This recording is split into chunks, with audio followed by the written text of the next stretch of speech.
Hey guys, welcome to the show. Today we're going to be doing a very interesting thing. Actually, I'm going to share my top 10 allies from choices.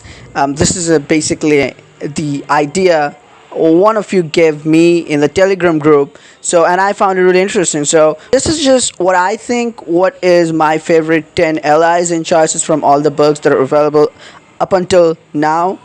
And but by all means, let me know your top 10 fav allies of choices in the comment section below, because that's what's going to make it complete, because it's just my side of story. So, and there are lots of stories from different perspectives, and I would like to know who are your top 10 allies.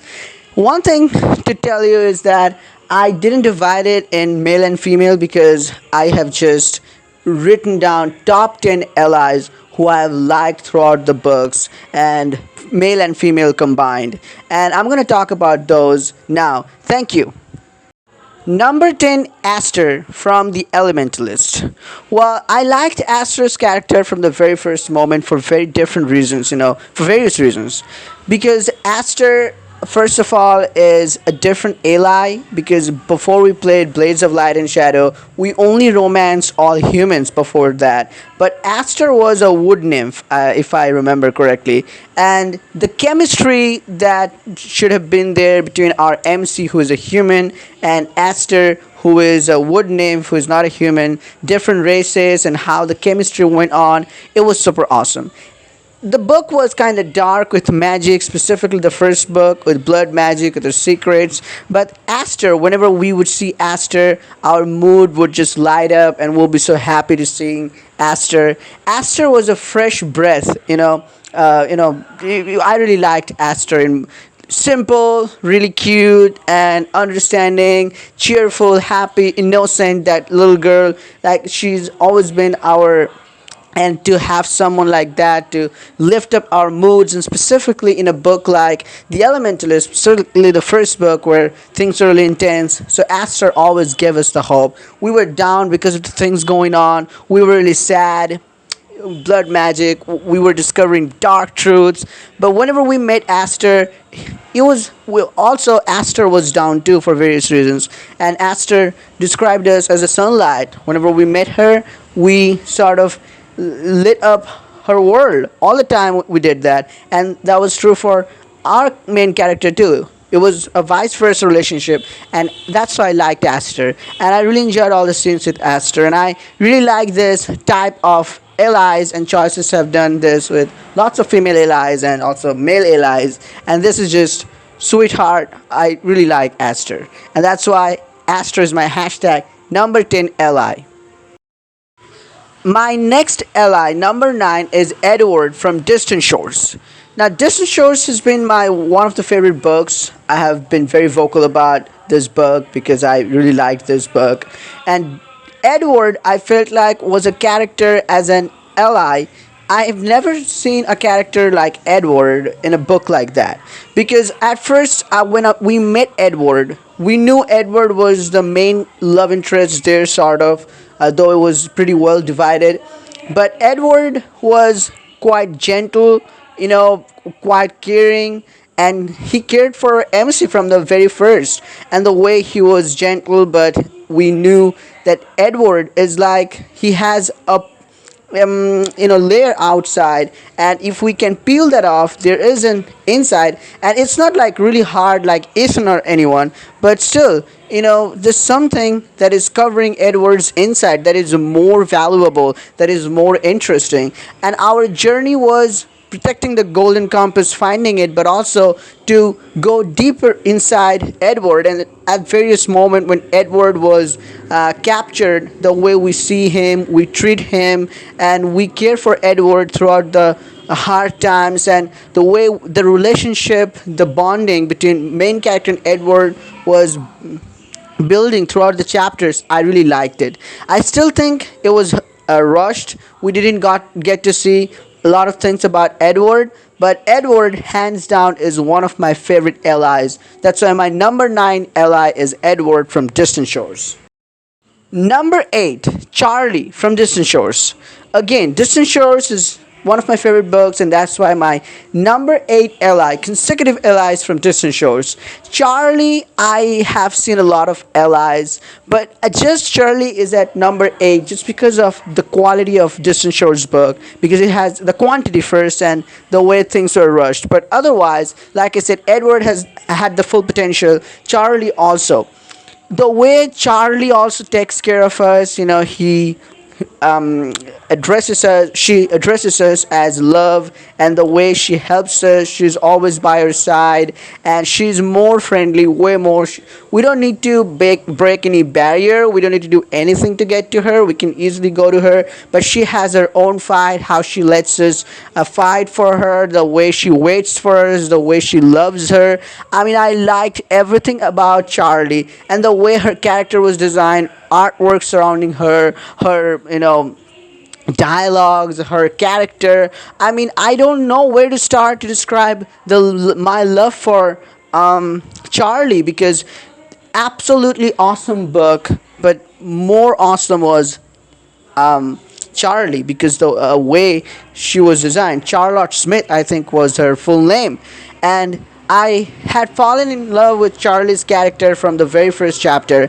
At the time when I first saw her, I didn't know if we were gonna get her as a love interest. But when I got those options, where I got a heart in one of those options, I knew that yes, that's gonna be super awesome. And Charlie, I liked her. I played the whole book as Charlie, my love interest. So that was super awesome, and millions of traits I can state as to why I like Charlie, and I like Charlie so much. Now, number 7, Raphael from Open Heart. I know in Open Heart it is majority of people like, and it is also mainly Ethan dominated, and then we have Bryce, and then we have Jackie. Now, Raphael is the character. When I first played the first book, I was like, wow, this guy could be a love interest. Now, I don't usually go for a male ally. Specifically, we have hard layers to peel off, like Ethan and others. But I liked Ethan also in more ways than one. And of course, Raphael is a likable character. Sorry, Bryce. But with Raphael, from chapter 1, the way his character is designed, I mean, you cannot like anyone, that's okay, but you can't not like Raphael. I mean, if you can't like Raphael, if you don't like Raphael, then I don't know if you're a human being, because he does not think twice to just jump into the fray, jump into the danger to save others' lives. He has always been caring for others, and in the first chapter he was injured, and we had a diamond scene to go take care of Raphael, and I didn't have diamond to take care of Raphael, and I felt really sad, like, wow, I really like this guy and I can't do that. And then in book 2, after that accident, he becomes an ally, and I was really concerned, because we knew that there was going to be 1 or 2 deaths in that book.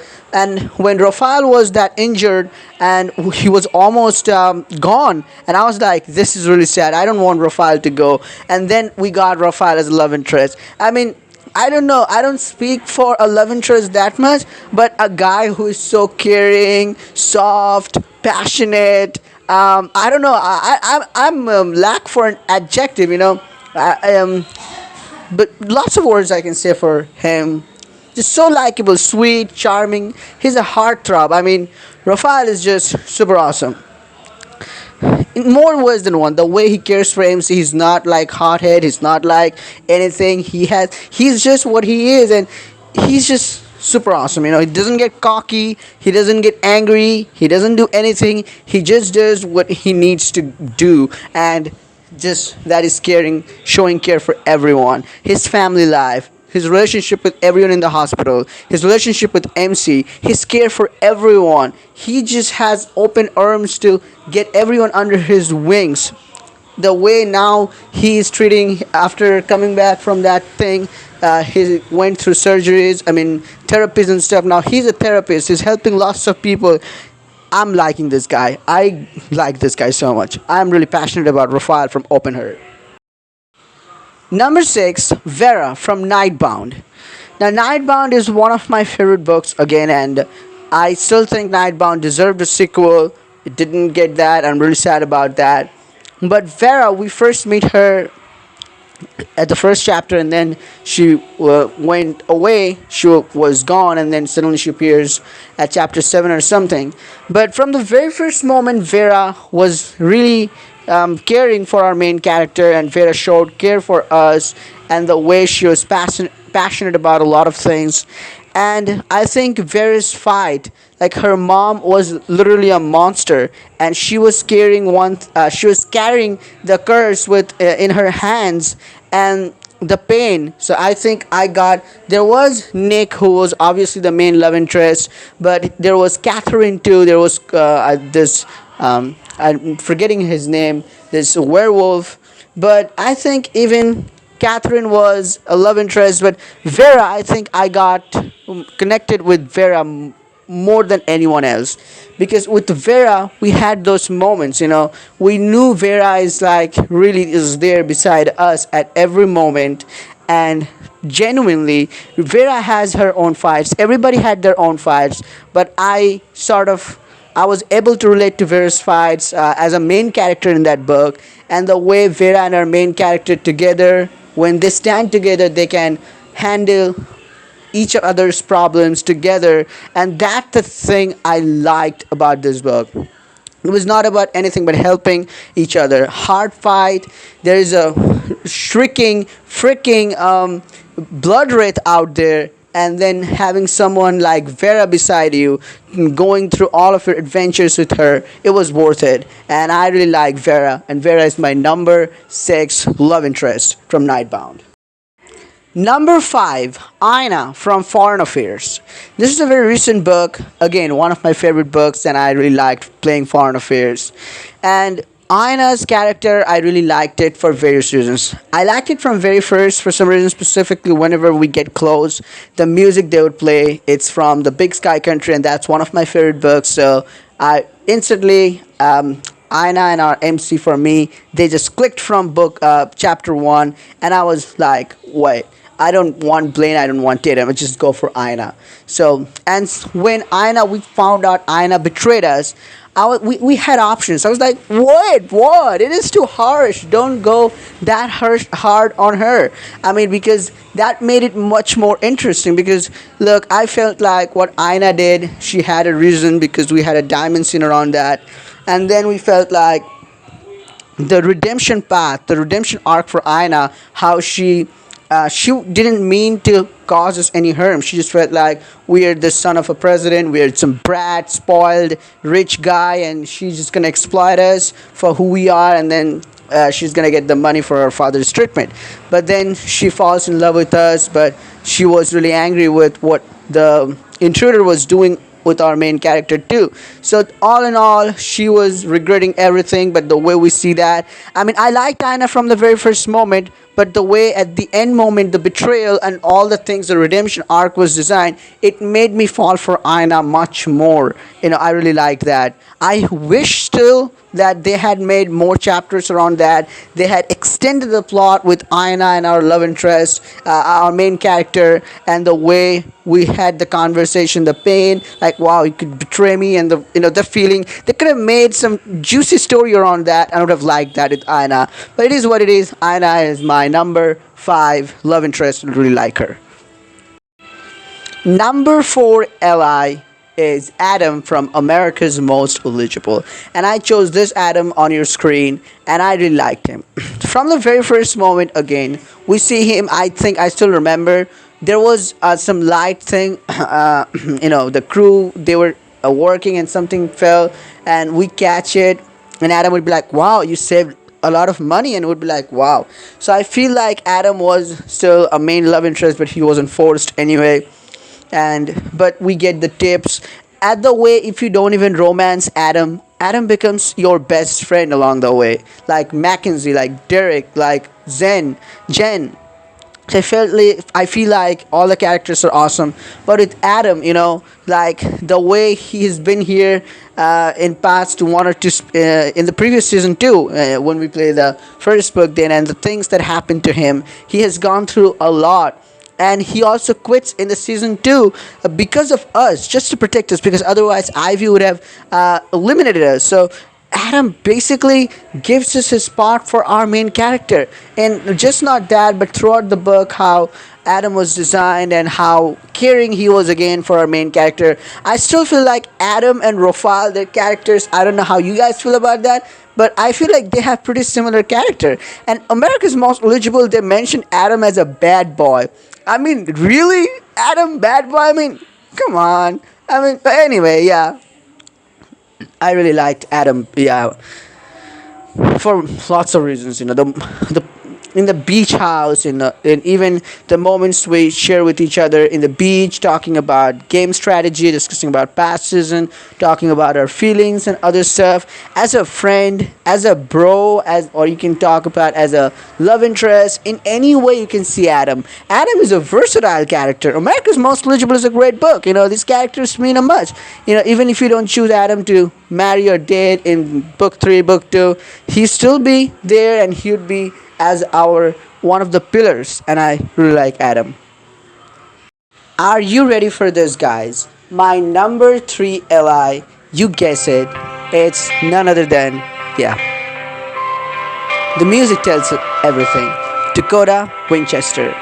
Well, With Every Heartbeat book is anything but nothing like any other book, because the bond we have with Dakota Winchester is really special. The pure thing, I don't think we had any. I think one intimate scene we had with Dakota Winchester, but other than that we didn't have much intimate scene like we had with Sam or other love interest in Nanny Affairs or in other books. Now I'm not comparing anything, but I'm just giving you one thing. We didn't have much intimate scenes, but it was a mental bond. It was a bond between two hearts, and that was everything that was there in this With Every Heartbeat book. Dakota's character, we knew that it is a single love interest book and we were destined to fall for Dakota. But they designed it so well. They spun the whole book, because if you don't like a character, then whatever happens to them at the end of the book, what would you care? You wouldn't care, but you cared for Dakota. You felt that, like, wow, this is real. You felt that when you read the book, because the way they designed the character, the way they wrote the story, and that's why I like it. Dakota and M's love, it's pure, it's innocent, it's everlasting. Death cannot stop it, death cannot just end it, erase it. Nothing, time can't wrap it, or darkness can't hide it, clouds can't cover it.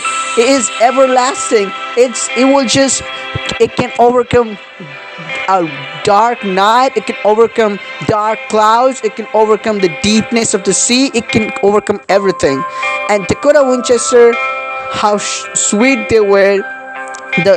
This is the Dakota I chose, and the way they were there for MC, and the things they said for MC, the things they expressed for love, and even when they were nearing death, Dakota was near death. She was almost gonna die. She was afraid.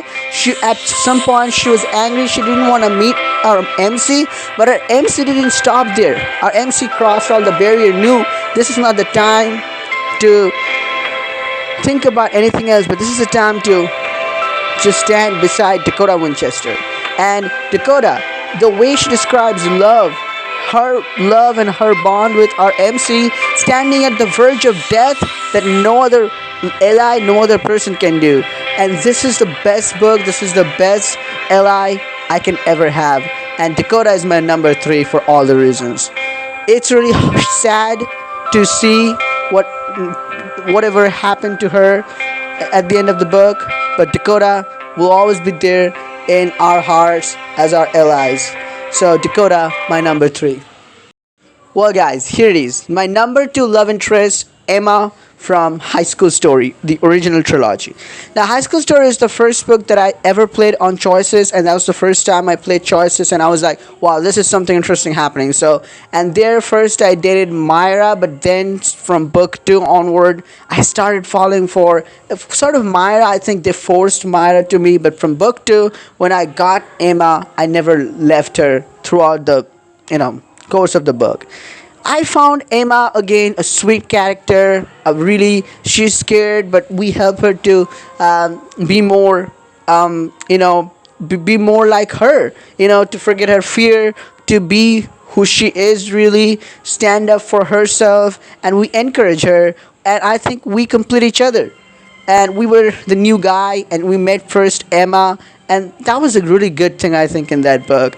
And for lots of reasons, I felt like the character Emma showed as a high schooler, and the way our main character could be around Emma, that was really special. You never knew it need any scenes, anything, just a smile Emma had on her face, the things they said to our main character, that just made our main character's day. And they didn't need to do anything, but it just made them look like a couple, even with their normal conversation, that they had a bond, they had a fire within themselves. That was clear from the very first moment. And this is a really well book for many reasons. Now, I'm not here to talk about the book, but book's great for sure. But Emma, for various reasons, for the reasons I mentioned and for the reasons I can't mention in the short video, she's my favorite love interest. I really liked playing with her. All those prom night out, specifically at the end of the book 3, and the moments we share, the way we exchange our thoughts with Emma. I think it's easy. I don't know with any other love interest I could have had the moment, because with Emma I think I just clicked from chapter 1 and I ended up with her. Love interest. It's really hard to decide whether to put Emma on 1 or 2, but I decided to put Emma on 2 for reasons I would explain when I talk about my number 1 Li.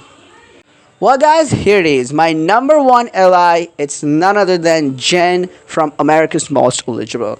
Like I said before, I first played High School Story, and Emma is my favorite love interest from there. And then I played America's Most Eligible. That became one of the most favorite books, and Jen, one of my favorite love interests. At first, I didn't know Jane could be a love interest, but we get to kiss her at the very first moment, to get into the show, to put up a show to Piper, and then there was no mention for Jane as a love interest. So I was kind of down, and I remembered the moment when we were dancing with other contestants, and then we saw Jane dancing with Omer. We thought, wow, she's also enjoying herself. So I definitely felt jealous at that moment. I don't know about the main character, but at that moment when we found out like Jane could be a love interest, I was saving up diamonds to have all the scenes I can have with her. Because when I first saw Jen, I was drawn to her. And it's just not because her characters, how it looks, but also how she works. I felt like Jen in that whole book, she was someone who guided us through a lot and who showed us our path. And I don't remember one single instance when Jen got angry on us or we got angry on Jen. We had we went through everything. We had the understanding we needed to have toward each other. Jen faced tough patch. We faced tough patch, but we stuck together like a glue. We just backed each other up. And specifically the wedding season, I still remember, that was best. I started to think that, wow, Jen is maybe real character at some point. I used to think, because the way, wedding season specifically, how we get to know Jen more. We had tough times, our parents coming in, this, that, but it never cracked the surface of her love. Jen and I, we know we could get vulnerable with each other because we just love each other from the very everything with the bottom of our hearts, and it's just a really genuine relationship. It's a genuine caring for each other. And before we became husband wives, we became partners, we became friends, and we became good people with each other. And that was everything with Jen. And the story progression and the relationship development, specifically with Jen, the way I described, I really liked it. And when I see Jen, I see like I like to think this way, that Emma is the girl who is in high school, and Jen is Emma's grown-up version. I don't see any sort of any differences between them, because their characters are the same. And I really like Emma and Jen and Charlie. These three female love interests are my favorite, and it's really hard to come by. In recent Choices books, we don't see many characters like Emma, Jen, or Charlie, and specifically Emma and Jen, a character of that successful book. I really like Jen from the bottom of my heart. Well, guys, that's that. Thank you for listening in, and that's my top 10 Fev allies from Choices till this day. So far, I didn't include the recent books like Laws of Attraction because we don't know about Gabe or Ashlyn so far. So I may do this after the zombie book releases, or maybe at the end of this year if I get attracted to store some new LI, some new VIP books are also going to be releasing for new players, not new players, for all players. So we'll see. Maybe we will have more new allies, and my mind will change after sequels come out for Queen Bee, Nanny Affairs. Who knows? But meanwhile, don't forget to comment below your favorite allies because this is just the top of the iceberg. There's the whole iceberg below this. It's just my Fav 10, but I am personally curious to know about your Fav allies, Fav 10. Now you can do like what I did, or you can just write your top 10 male, top 10 female allies. That's totally perfect. Your top 10 male, top 10 females. If you can't decide 10, then you can go for top 20 or whatever you want. But let's comment below and let's talk about this. And I'm really excited to know your opinion. Thank you guys for listening in. See you in the next video. For then, till then, stay safe, take care. Okay, bye bye.